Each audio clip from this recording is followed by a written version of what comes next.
to all. Today we will try to explore chapter number 1, Introduction of Macroeconomics. Our first topic is micro and macroeconomics.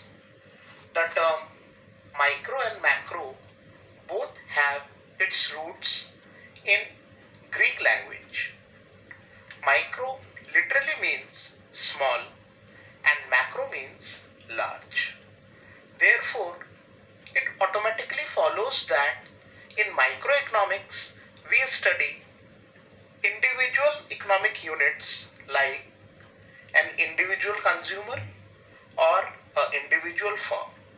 But in macroeconomics we try to study the whole economy in a comprehensive manner. Microeconomics as a discipline focuses on basically determination of prices. For example, price of a particular product or price of a input, say labor. On the other hand, macro focuses on determination of national income or GDP, employment, maybe various types of interest rates prevailing in the economy.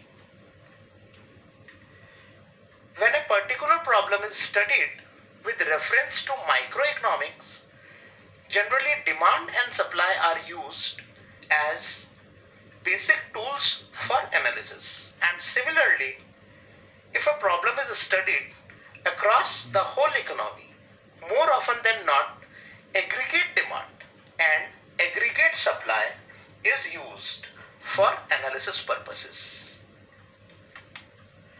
Now, from the difference that we have studied till now, we can easily identify the difference between micro and macroeconomic variables.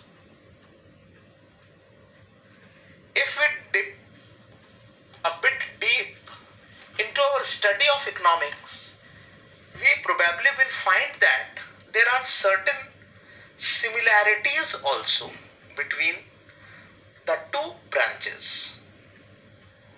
One of the main features that is common to both is scarcity and choice. In both the approaches, the core problem of scarcity and hence choice remains the same. Both the approaches use summation or aggregation, but aggregation in macro is many folds when compared to the aggregation what we use in micro. For example, we should remember that market demand in micro, it was simply the summation of individual demand. Macroeconomics also uses aggregation, but the level of aggregation is quite wide. A very good example for this can be aggregate demand. Lastly,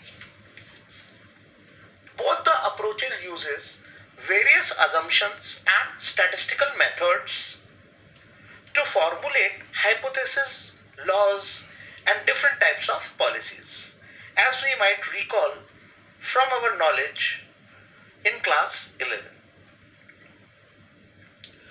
Now let us focus on another topic, that is interdependence between macro and microeconomics. Up till now, we might think that both micro and macroeconomics are branches of economics that are very rigidly defined. This might be true, somewhat theoretically, but when it comes to actual application of knowledge in real world, things may get a bit complex. Then both the branches are mutually inclusive rather than exclusive. For example, all policies at the country level is influenced by decision making at the individual level. This is very good point to understand with reference to the present scenario that our country is facing nowadays.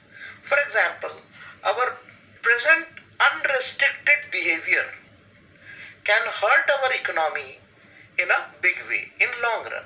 But if we restrict ourselves, that it might be a bit painful today in short run, but is an excellent rational behavior on our part and is going to pay rich dividends in long run.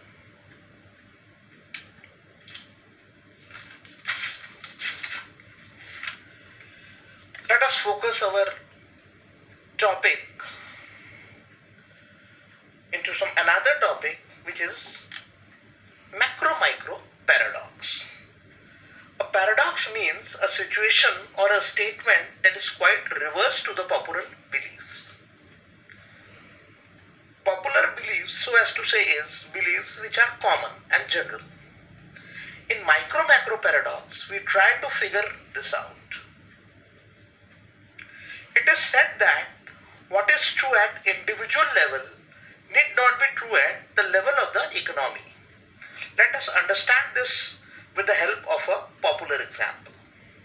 It is true that if we save money, we get rich. But this proposition is not exactly true at the economy level. If all of us collectively step up our savings, then GDP of our country is bound to fall. This is how it works. If we save collectively, it automatically leads to decrease of aggregate consumption. If aggregate consumption levels in our economy falls, then firms will experience an undesired pileup of unsold inventories or goods with them.